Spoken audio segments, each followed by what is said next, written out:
Okay. And hello, good evening. Lovely to see you. Good morning from, Germany and Yorkshire and Scotland. Well, hello out there, my friends. And Suzanne's asking if we found out what quails eat. Yes, we've had a oh my goodness, very busy day. Um, God. Well, the irritating and upsetting and spooky, well, whatever you want to call it, the slightly weird news is that my mom tested positive for COVID-19.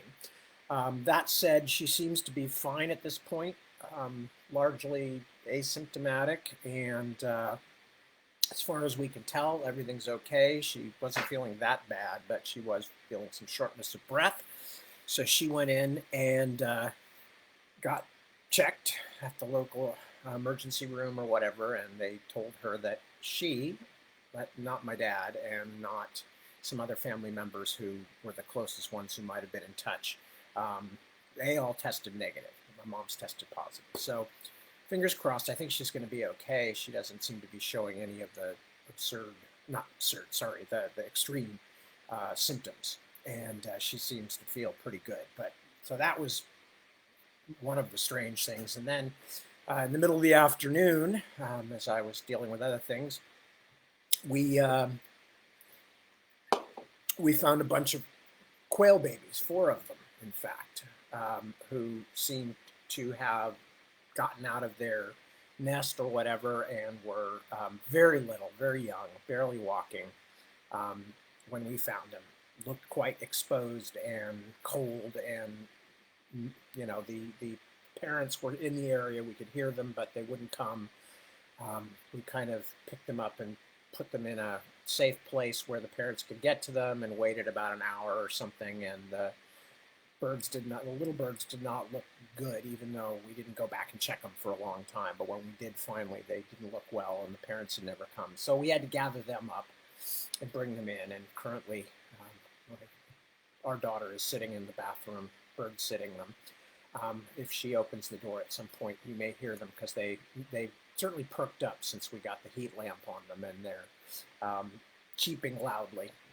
So we're going to try and find out what the best thing is to do with them tomorrow. Either take them to the wildlife rescue place, or possibly hang on to them ourselves until they can be rehomed in the backyard.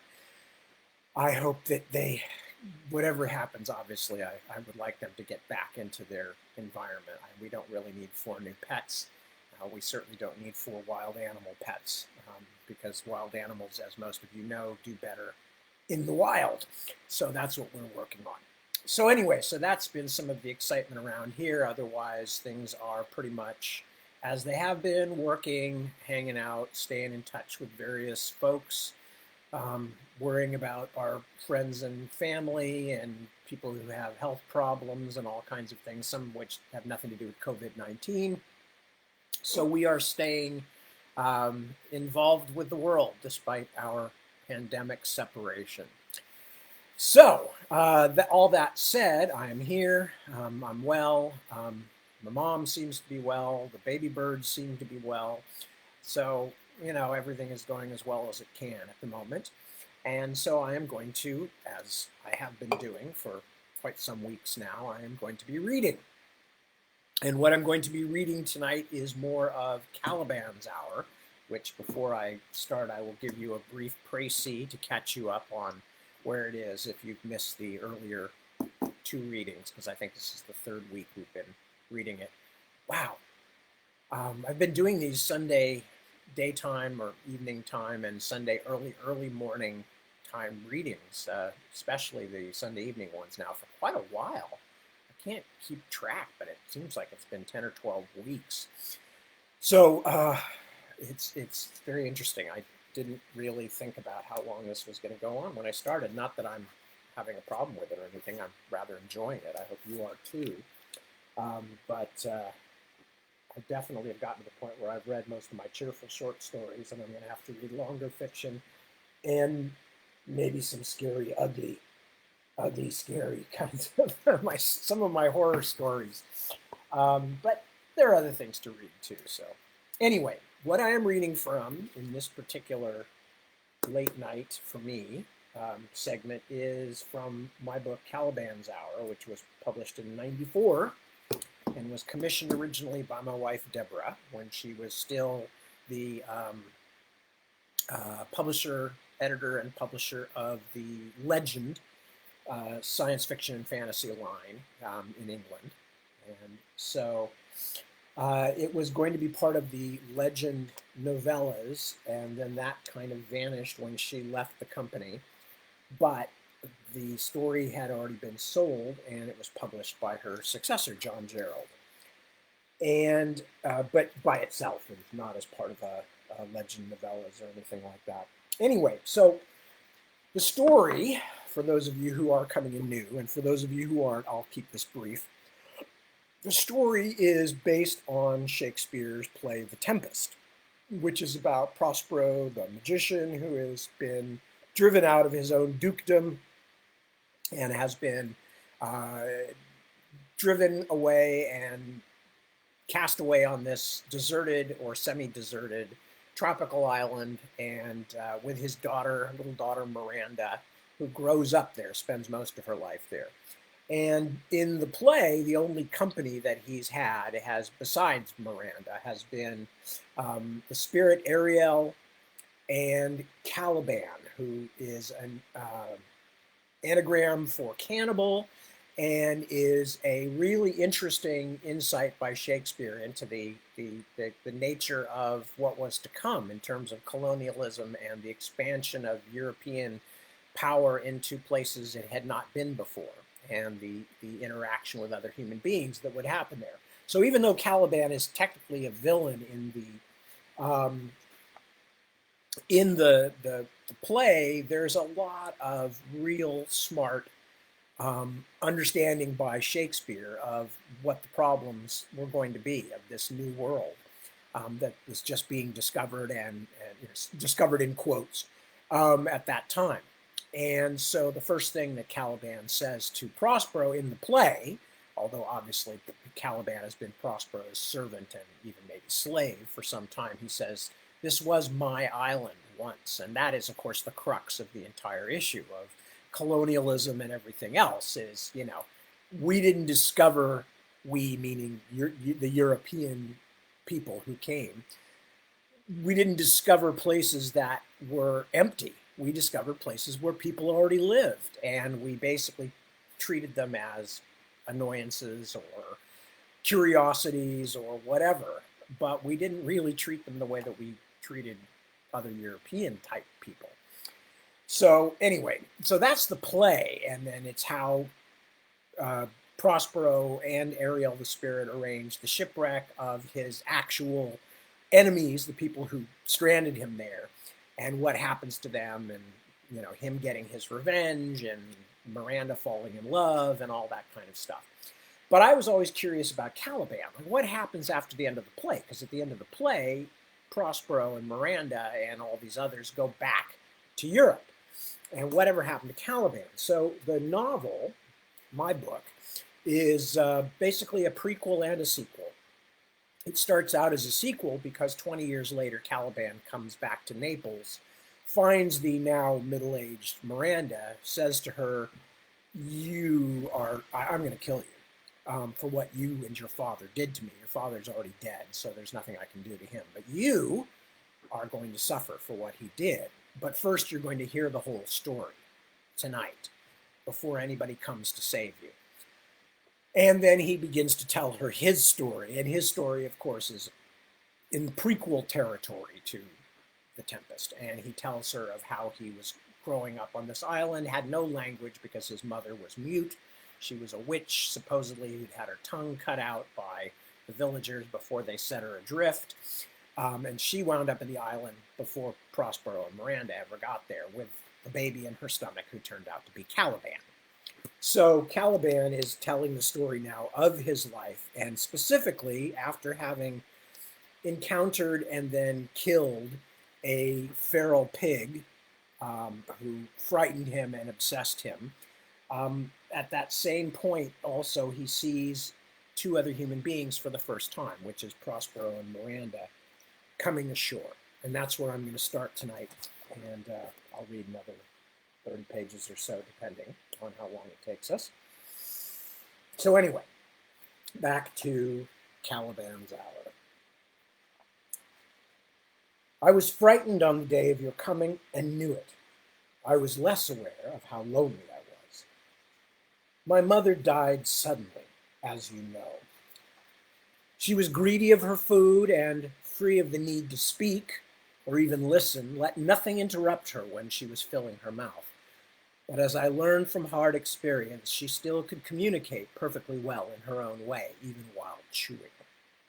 Many times I was sent away with my ears ringing and my eyes full of tears when I tried to pull a little more flesh from the bone she was holding. Despite the abundance of fruit and green things on our island, or perhaps because of it, as I grew, I craved meat of all kinds. Fish we had, but never in abundance, and my mother's snares never captured enough birds or other small game to satisfy me. When some small carcass was roasting over the flames, the scent of it drew me like a magical spell. I would drink the odor with my nose, pushing my face all the way into the smoke until I coughed so hard I hurt myself. It might seem a wonder then that I never tried to bring back any of that dead pig or even tasted its flesh. In fact, one smear of its hot blood on my tongue had set me gagging. I covered the carcass over with dirt and tried not to think about it, with little success, as you might guess. The solitary mind probes at an ugly thought as at a wound, constantly seeing if the pain is less, and by doing so keeps it alive beyond its time. Flesh to eat was in short supply, so it was no surprise that betimes my mother and I should almost come to blows when there was but one fishy skeleton between us, and she insisted on mumbling the last bits of flesh from the bones. As I grew larger than she, I more and more thought it unfair that she should have such a privilege. It was on just such an occasion that she raised a bony hand to cuff me away, then suddenly stopped. At first I thought that she was trying to conjure up some new noise, a sound so ambitious and unprecedented that its generation required an enormous struggle.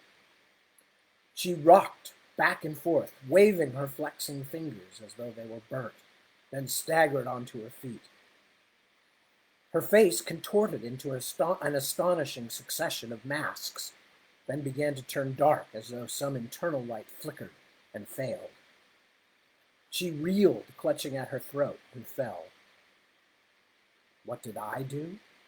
I stood and watched, of course, and remained standing for long moments after she had dropped to the ground. I had no comprehension of what had happened. At first I thought she had fallen asleep, overwhelmed by the attempt to trumpet out this new sound.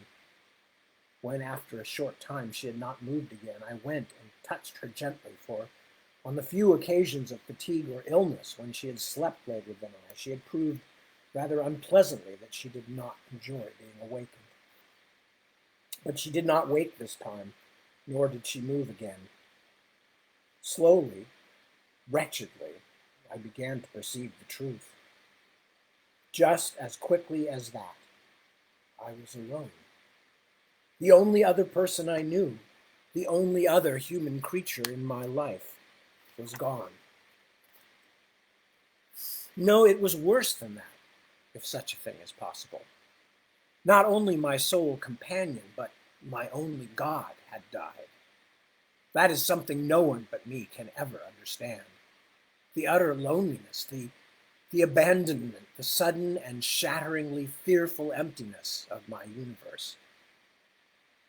That night, terrified, I dragged my mother's body to the hut.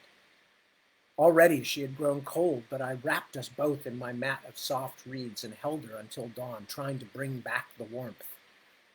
Surely, ran my wordless and confused thoughts, it was only a longer sleep, a deeper sleep.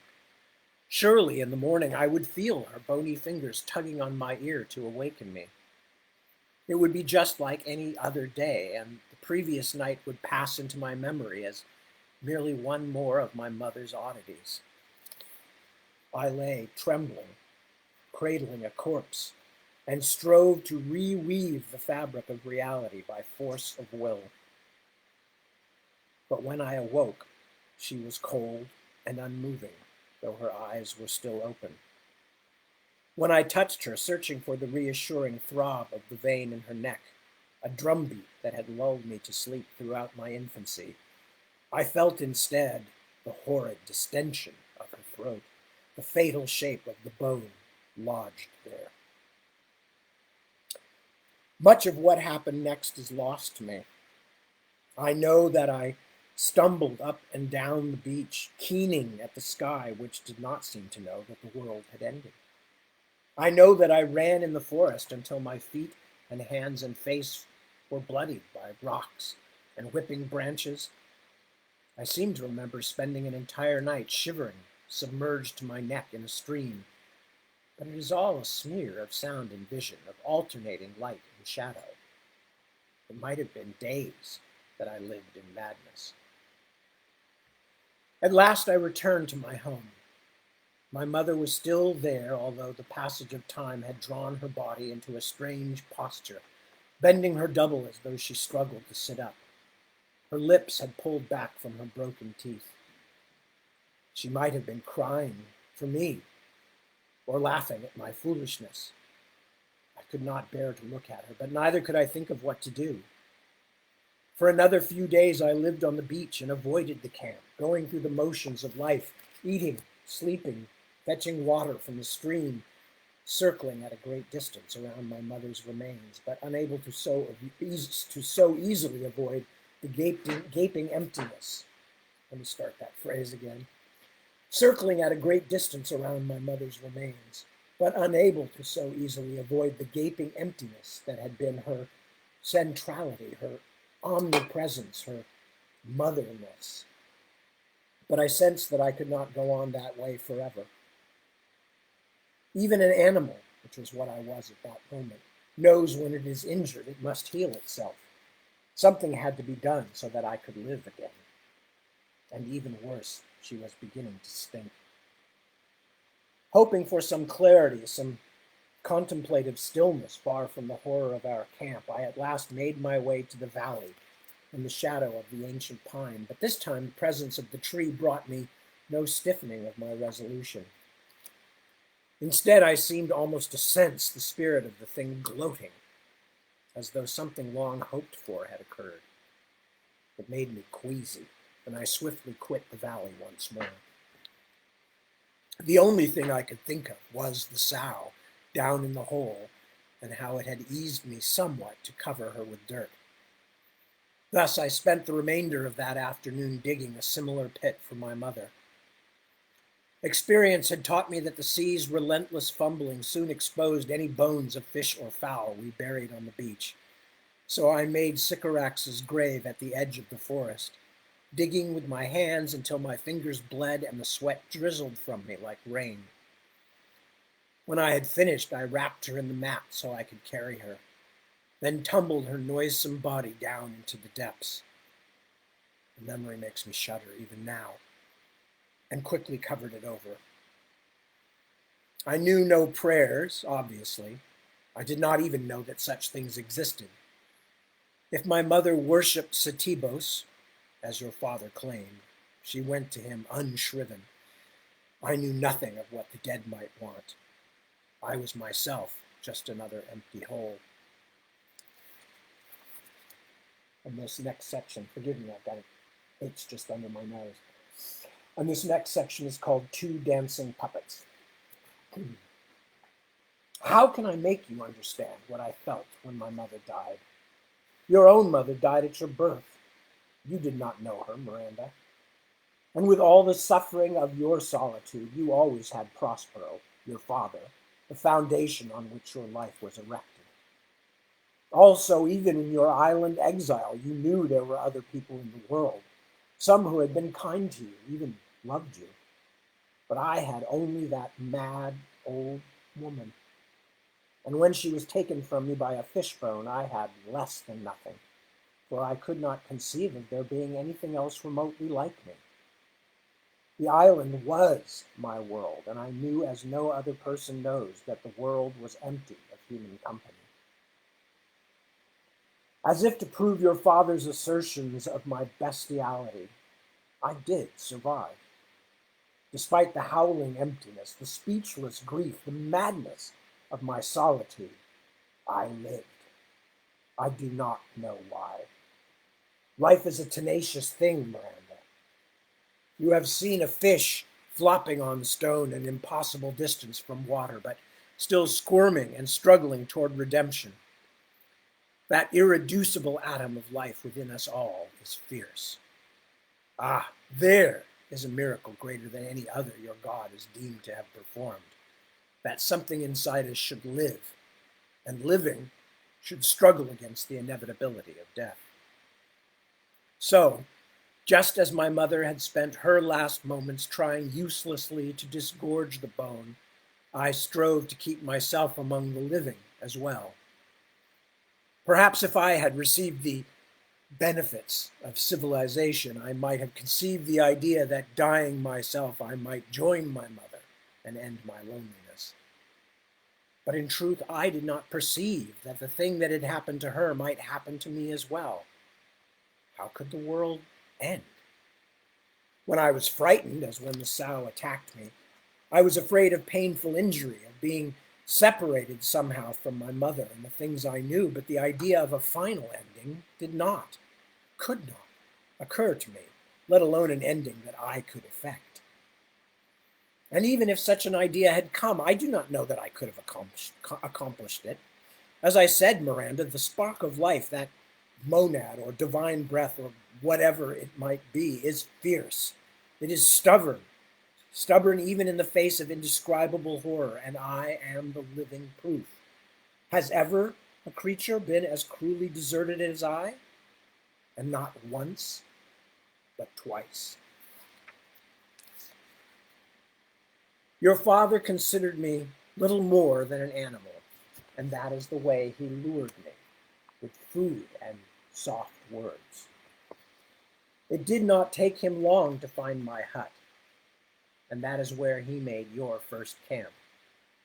Even then, in my ignorance, I sensed that there was something dangerous about a creature who would so blithely occupy another's territory, but I still cannot understand his thought.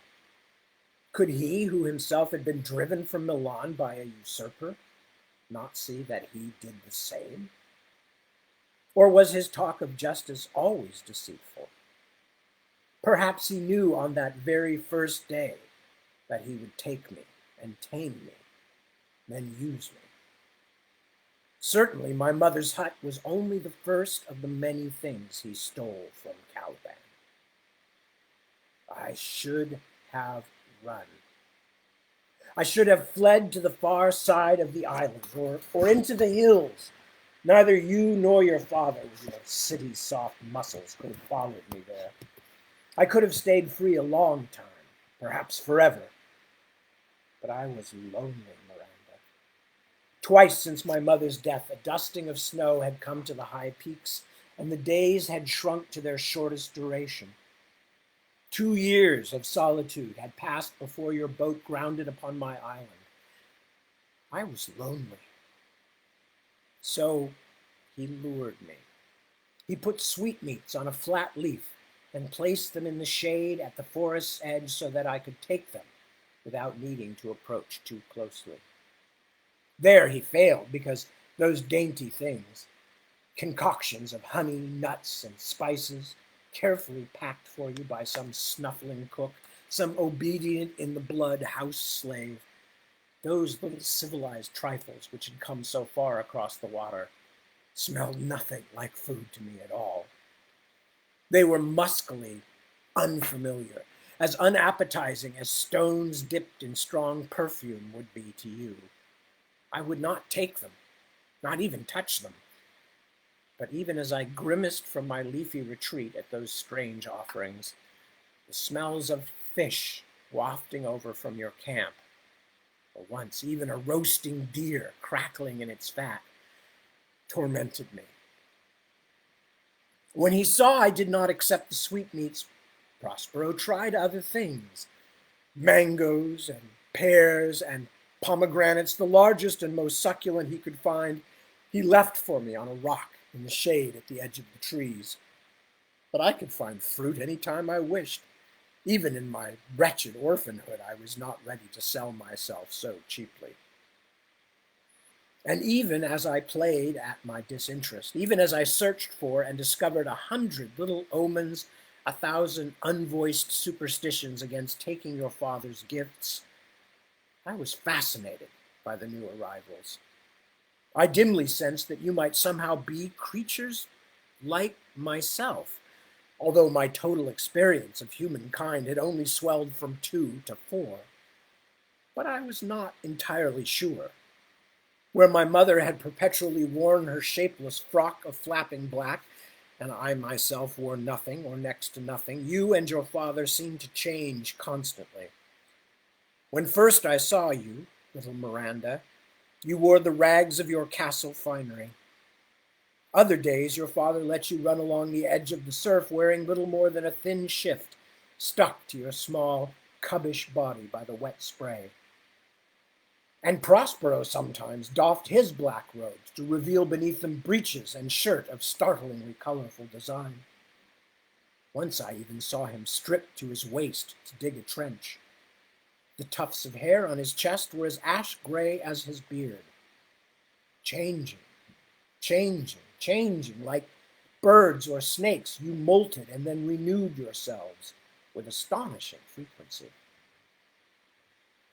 In the end, a bit of roasted fish proved my undoing. Gutted and cooked over a low fire, then set out on a platter of leaves, it had a magical lure quite different from the sweets or fruit. I crouched in the greenery and stared at it for a long time until all the world seemed to drop away and the universe contained only me and that glaze-eyed black and silver-scaled object. My nostrils widened. I could feel them spreading, greedy for the tangy scent. I looked around, but the trap was far too subtle for my primitive understanding. You and your father were walking on the beach, far away, your backs towards me. I could see you circling around him like a hummingbird, visiting and revisiting a flower. If you were there, you could not be here. Therefore, it would be safe to take the fish. Still, I struggled, unable to understand why I resisted, but sensing somehow that if I accepted that gloriously alluring gift, things would change. Oddly, I thought of the hidden valley and the ancient tree which I had visited only a few times since my mother's death. Perhaps because I had kept it secret from her, after she died I had come to associate the place with a dim sense of unease, a little like what I felt about the murdered sow. Still, I was drawn there as I was drawn to the fish lying before me, and both things filled me with what, in retrospect, I see as a sort of shamed desire. Thinking of the tall old tree and secret valley helped me make up my mind, but not in the right way. The valley had brought me no true harm, I told myself. Not in words, Miranda. No, my internal discussions were more like rainstorms of feeling pushed about by contrary winds. And it had brought me much in the way of sanctuary and strange, new, often pleasurable feelings. The valley had not harmed me. Was I not still free to go where I wished and to do what I chose? So how could a simple piece of fish from however alien a hand be anything but what it seemed to be? I took it, a sudden grab, and retreated into the forest, heart hammering. It was delicious, of course. Flaky and juicy with not a bone anywhere between tail and head. How your father managed that? Well, he was a sorcerer, was he not? Subtle snares require subtle sorceries. He was capable of greater ones, as I found out before too long. The next day I found another fish on the shaded rock. Again, you and your father were in plain sight a good distance away. Taking it was much easier the second time. What did you think, Miranda, as your father slowly drew in the net? Did you think he was finding you a playfellow? Or trapping some oddly human but still particularly toothsome morsel for you to swallow and digest, just as he caught deer and rabbits and fish? Did you glimpse for a moment the fact that he was doing both? After enough bits of cooked flesh had disappeared down my gullet, I began to loiter around the outskirts of the camp, in plain view, but ready at any moment to bolt. Ah, but your father was sly. I suppose a man who can summon and control demons is well versed in patient manipulation. He began to look at me. Nothing more. From halfway across the beach, he would stand and regard me. I would stare into those glacial blue eyes of his for long moments, watching for anything that looked like hostile intent, prepared to spring away at any moment. Though Prospero fascinated me, I thought I was still looking over the walls of my separateness at an invader. I did not realize that he was already inside the citadel. Where once I had seen the faces of my mother's bitter dreams, now my sleep was haunted by that one face. Cold, knowing eyes, thin, half-smiling lips, a brow like the rocks on the headland.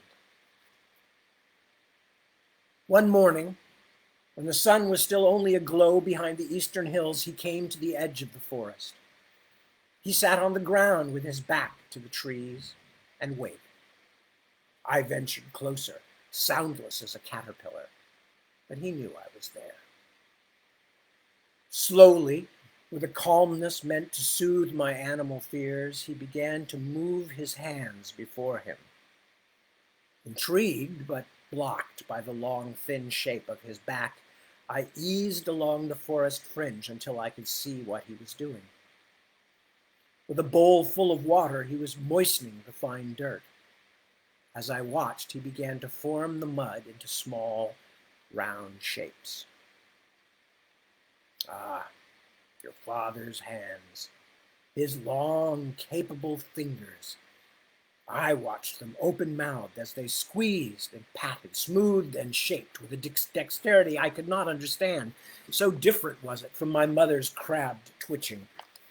Even years later, I remain amazed by your father's hands. That day, the first time I had ever seen their busy capability up close, I was enthralled. He found a slender stick and began breaking it into pieces. At the first crack, I shied, but Prospero did not look up. I held my ground as he began to wrap his rolls of clay around the twigs, his fingers sliding so quickly and gracefully that for long moments I watched them rather than the things they were shaping. But before long, it was impossible to ignore what was taking form. He had made a little doll, a mannequin which could lie on its back in his cupped hand. He set it down and then made another, slightly smaller. When this was done, your father took a few drops of water from the bowl and flicked them at the two figures with whip-cracked fingers, then reached into his robe. When he took his hand out again and fluttered it over the little doll's heads, a dusting of brilliant yellow and blue sifted down. Strangely, even to my untutored eye, all the blue dust stuck to one figure's head, but the yellow adhered to the top of the smaller. Still not raising his eyes, though I was so fascinated I might not have bolted, even had he lurched towards me, your father lifted them up, held them close to his mouth, and breathed on them in turn as he spoke their names. Arlecchino, he said. Then, Columbina. As he spoke, first the blue-headed figure, then the golden, squirmed in his hands. I must have let out a gasp, for he smiled deep in his beard, but still did not turn toward me. Mind you, I was not civilized. To me, this trick was no more magical than catching a hidden fish in a deep pool or picking a leaf that made soup taste good. But unlike those other useful things, both of which I had seen my mother do, this was new to me. Even though I did not understand that this was magic, that back in Milan he might have been denounced to the church and burned in public for this harmless display, I was still delighted. Dance, Arlecchino, he said. Words and names alike meant nothing to me then, but I saw him perform this conjuration on other occasions, and once a similar but unpleasantly different version. Arlecchino, the faceless mudman, bowed, then began to dance, slowly and carefully at first, as though he did not know himself whether his gelid legs could hold him or whether his tree twig bones might not snap. The little doll began to caper. Dance, Columbine, whispered your father, and the golden-headed figure joined her mate. Prospero then slowly stood, but instead of moving any closer, he turned on his heel and walked away down the slope and onto the beach. The rush of the sea was in my ears, and for a moment I forgot the two mannequins to watch him go. He did not look back. He seemed impossibly tall. Arlecchino and his Columbina whirled and cavorted. I crept nearer, lowering myself until my face was at the level of their dance, but they were less frightened of me than I of them. Their sticky, nub-handed arms met, and they twirled about each other. Arlecchino lifted Columbina and tossed her in the air, then caught her as she fell, although he stumbled for a moment, and one of his legs lost a bit of clay. They went on that way for some time, then gradually slowed. At last, as if by mutual assent, they lay down side by side and stopped moving. A tear ran down my cheek. I slid closer and carefully lifted the little golden-headed doll in my hand. Her clay was cool to the touch, and there was no sign whatsoever of the force that had animated her. Arlecchino was similarly inert. Respectfully, anxiously, I set them down again. Had I killed them somehow? But I had done nothing but watch. Should they be buried in the ground, even though they were already made of earth? It was all too much for me. I retreated to the forest and walked for some time in its depths, trying to herd my thoughts when they wished to run untrammeled. It was not long before I would take food from Prospero's hand. Certainly I would snatch it and snarl as I backed away, warning him not to presume on my condescension. But I was his. He owned me as surely as ever a man has owned his dog or his horse. How you giggled, Miranda, to see me growling. Since you are accustomed to your father's cleverness, I imagine you considered me just one more of his tricks. How entertaining of him to find you an amusement like this, a little creature almost human, almost animal, and not quite enough of either.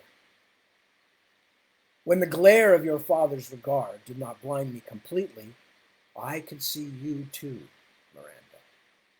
You were one of the things that had begun to lure me in closer. You were my size, for a start, a little smaller, if anything, and where I stalked and skulked and crept about, hackles a ruffle, you went boldly. Your confidence dazzled me. Did you have power over snakes, I wondered, since you did not seem to fear their bites? All I could see was that you wandered as you wished, with scarcely a look down to see what might lie at your feet. I cannot say you were beautiful. I am certain that you were, but I had no point of comparison.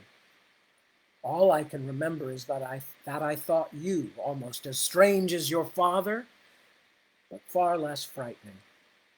He was a storm at sea. You were sunlight glancing on the waves. Even then, your hair was long, dangling below your rump as you stood pondering an oddly shaped insect. Your hair flying behind you like a lyrebird's tail when you ran. I cannot quite make out the color now by candlelight, but where it spreads on your pillow there, it seems no different. A luminous brown with coppery streaks. My mother was dark. I was dark. See, even the hair on my arms is as black as a beetle's case. Your father's black was shot through with drear gray and white. And there were you, with hair like autumn, like fire, like the color of hope. I did not know what to make of you. You have always had a somber gaze, Miranda. When I sidled to the edge of the camp, you would regard me solemnly, as though I were something very important. Can you wonder I came to love you? Then a moment later, your eyes would crease closed and a great whoop of laughter would escape. Later on, I learned to make it happen. Oh, that was a glorious day. The first time I ever purposefully made you laugh. And what did I look like? I am a monster now, perhaps in part because the hatred that burns within has melted me like candle wax. When I tried to move about Milan in daylight, those who did not simply shrink from me stared and whispered among themselves. But in those long ago days, before your father's evil treatment and your betrayal had soured me, what shape did I wear? Prospero told you that I was fathered on Sycorax by a demon. Perhaps he was right. He mentioned it as offhandedly as when he noted that the day would be cloudy. That was indeed part of the tale told of my mother's banishment, nor do I know who my father truly was. I never saw him in my mother's dreams, or at least I saw no generative act that would have separated his face from the rest of that choir of unpleasant ghosts. But whoever or whatever he might have been to my mother, he was not a pretty young suitor. When I first saw that Ferdinand, whose name still sours in my mouth when I speak it, it was clear that he and the other shipwrecked mariners shared something with you that I did not. Tall. They were all tall, even the old bent ones. None of them had my long arms, my low brow. None of them had eyes like mine. I have never seen anyone with eyes like mine. Your father called me cannibal, but he also called me ape, demon spawn when he was angry, little savage when he was in a kinder mood, but never son. No one has ever called me that. And you could never quite decide whether I was Caliban or Caliban until the smear of use and your father's amused endorsement gave me my name. But what did I look like? Did you see the heart of me, Miranda? The thing that burned inside me that did not know it was a brute? No. Say nothing. You are not the child you were then. Time and words have corrupted you as well. You are no longer to be trusted. A breath, a pause, a thought. For such a long-awaited night, these hours fly fast. So much to tell. A parent's love is a strange, strong thing. I am confused about it still. I was even less certain then.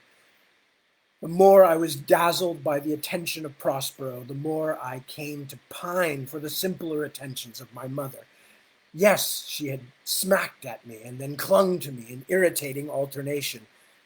But those times when I was small and she held me in her arms were the only moments of real peace I can remember. When the storms grew frighteningly loud outside our hut, I would crawl through the dark towards her, searching with my hands until I found the bony curve of her breast rising and falling. Half awakened, she would wrap her arms around me and draw me close, cradling my head in the hollow of her neck. The distinct and unique combination of odors that was my mother's scent would surround me, and I would feel the fear slide away. Sometimes, before she fell back into sleep, she would even sing to me, so quietly that I could just hear her mumbling croon through the voice of the wind. Though she was mad, my mother's wishes seemed clear enough. She wanted my love, or at least my companionship. She wanted my help when she grew old and could not do for herself. I do not think she was without wishes for my happiness, but she had done everything that could be done in that way. She had taught me to survive. She had fed me and raised me.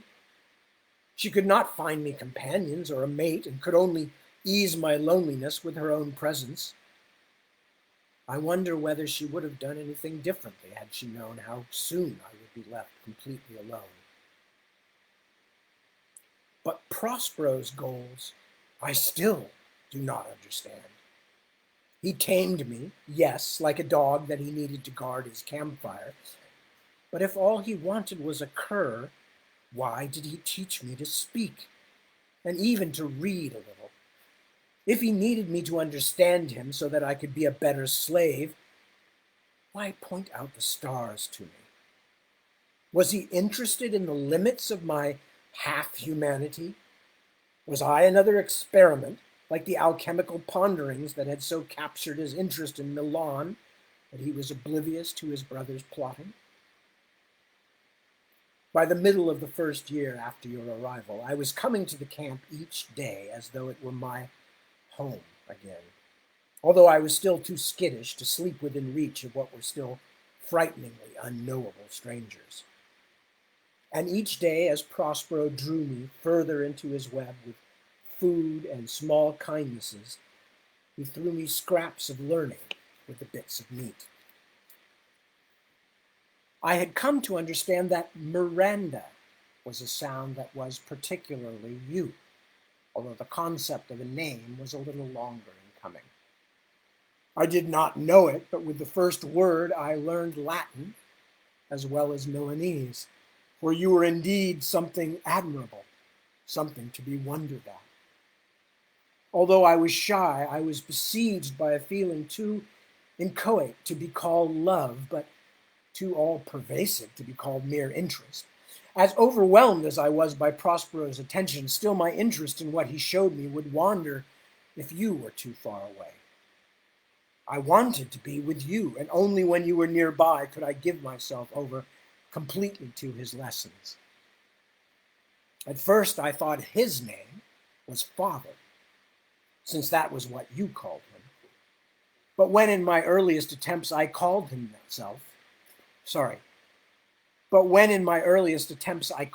that, he laughed, neither kindly or angrily, and corrected me, laying his hand on his own chest.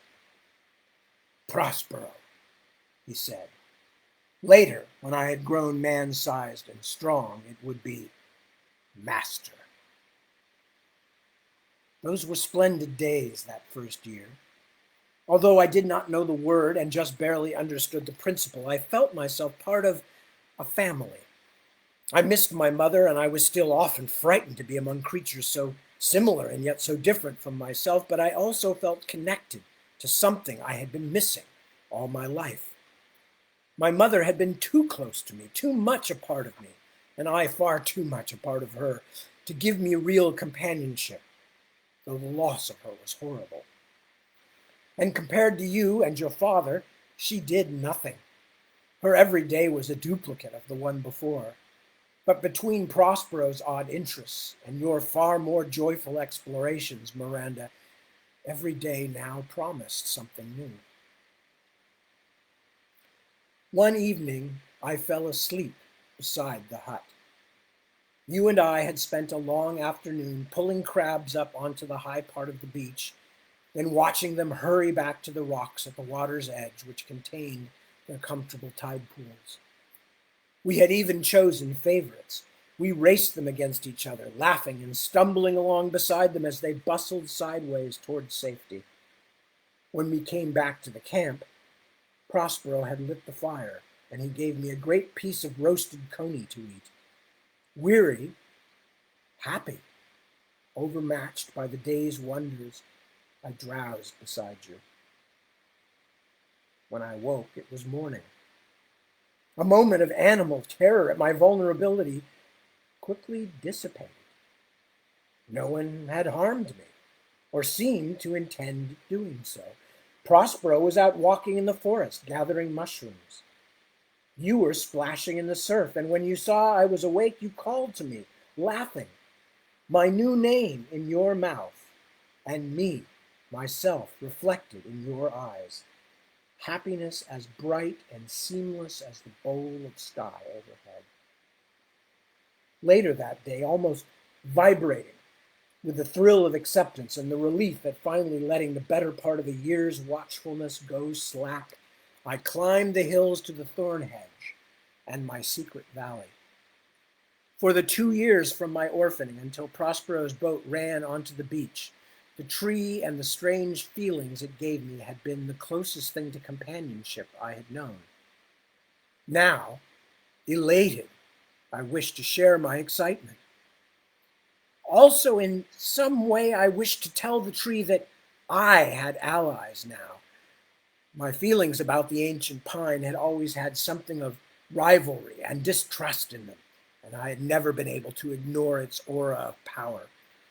So that day I hurried down the thin track I had worn alongside the stream. The valley was empty but for me and a single long-eared red squirrel that clung high in the pine's branches. I could see its bright eye catch a moment's spark of sunlight. I stood within the compass of the tree roots and shouted, "Prospero! Miranda!" Then, with an almost dizzying pride, I laid my hand on my own chest and cried, "Caliban!" The magic of the tree seemed curiously muted that day, as though it only listened to my newfound words and pondered. I did not care. I existed. I had a name. And now I had a family. Prospero. Prosper. If your name was an accurate summation, Miranda, his was not, although at first it seemed to be so. Yes, in those first years it seemed that he had come to raise me up, to give me the happiness that my mother could not. What was his game? Even now, I do not know. His shadow has chilled me for more years than I can stand to think, but what was he? What did he intend for me? Certainly when he first came to the island, he can have had only the dimmest thoughts of escape and revenge. He was a powerful man, but the most of his strength was book learning, or he would never have been overcome by his brother. His conjurings were the tricks and sleights of a hedge wizard, spells fit mostly to amuse children or earn a few yokel coppers at a market. Without my unwitting help, he would never have discovered the power which allowed him to regain his throne. So what did he think to make of me? Or did he think at all of what was to come? For a man of great patience and knowledge, he often did things that made little sense. As the cloud of my ignorance evaporated somewhat over the years, and I came to see more clearly his occasional pettiness and sullen moods, I realized that he was nearly as much of a creature of whim as either of his two younger charges. Could the entire matter of my upbringing, of his teaching me and molding me and raising me beside his daughter, could it have been only the product of a momentary caprice? That is too chilling to bear. Rather, I would think of myself as the victim of a long nursed plot. Better an enemy than an accident. I would watch him for hours, Miranda, as he sat before the fire, making the flames form tiny shapes with a gesture of his fingers. But even as I stared at him, he stared into the blaze, his eyes remote, his thoughts roving in places that I could not even begin to understand. The firelight made his sharp-hewn features almost inhuman, but in such a way that awe was combined with fierce loyalty inside me. When at last he would look up and catch me staring, he would sometimes show me just the trace of a smile. At such moments, I wanted to crawl across the sand and lie down at his feet. That I had been singled out by this dark angel of subtlety made me feel more real than I had since my mother's ghastly death. Surely there must be something fine in me, I thought, that such a fiercely clever being takes pains over my existence. In much the same way, I imagine, do your people convince themselves that they are more than scurrying two-legged insects. Look at this world, they tell themselves. Look at its beauty and complexity. Surely a God who could create such a thing and has created me to see it must love me very much. I hope their creator proves more generous than my Prospero, for his gifts only seemed like kindness. As the seasons turned across our island, I strove to prove myself worthy of your father's pains. I seized the bits of learning he directed my way as greedily as I had taken the fish.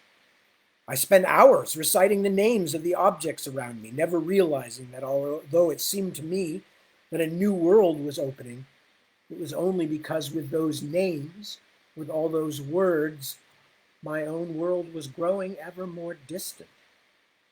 At the time, I did not mourn the loss. Its innocence, when set beside the alluring splendors of civilization, seemed dull, but now I mourn it greatly. And the only true gift that your father's tongue has given me is that I can speak my world's elegy to someone else. So who do I ask to share my loss? You. You, who aided in its destruction. Was there ever a creature more hopelessly ensnared than I? And I think I'm going to stop there for the night, because I think that's a good thing. Was there ever a creature more hopelessly ensnared than I? So, there we go.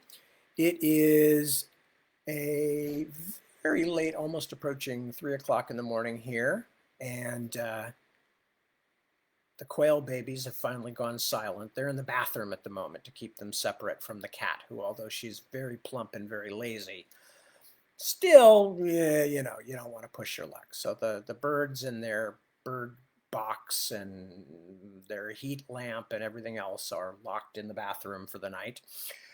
And as far as I know, everybody else is doing well around here. And I certainly am lucky and, that asking for no favors at the moment from the universe or anything else, except for the continued health and well-being of my near and dear ones everywhere. And that includes all of you. So at this point, I want to say come back next week and join me when we will read a little more. We are about halfway through Caliban's Hour. So we probably have another 3 weeks or so of reading still to go on this one. And then, assuming that there's still a desire for me to keep reading, I will find something else to read at that point. And maybe some more of you will have gone and found The Tempest or seen The Tempest, and you can give me feedback if you like it as much as I do. As I mentioned before, it is my favorite Shakespeare play, although Midsummer Night's Dream, Macbeth, Hamlet, and Lear are all right up there too. But I think The Tempest is my favorite, and a large part of that, as I mentioned last week or the week before, is that it seems to be in many ways Shakespeare saying goodbye to his life of creativity and his creations and the world of fantasy and imagination and of performing those fantastic imaginations for people. So I've always felt particularly drawn to that play. Anyway, so enough babbling. Lovely to have you all with me. Thank you so much for joining me again. I will be reading same TAD time, same TAD place. Next Sunday, I'll also be reading tomorrow at 7 p.m. my time, which is, what, about, I don't know, I can't even keep track anymore, 16 hours from now or something like that. Anyway, mathematics is not my strong suit. You can ask anybody I went to school with. With that thought, I do want to bid you good night and urge you to help to take care of the people around you and continue to take care of yourselves, which is very important. And bid you good night and send you love from Deb, myself, all of our family, animals, our 4 little quail baby guests, and all the other critters that may be lurking around here that I don't even know about. And hopefully we won't be bringing any more on board because the ark is a bit overloaded here anyway. But that's enough. So love from our house to your house. Y'all be good, and I will talk to you very soon. Good night.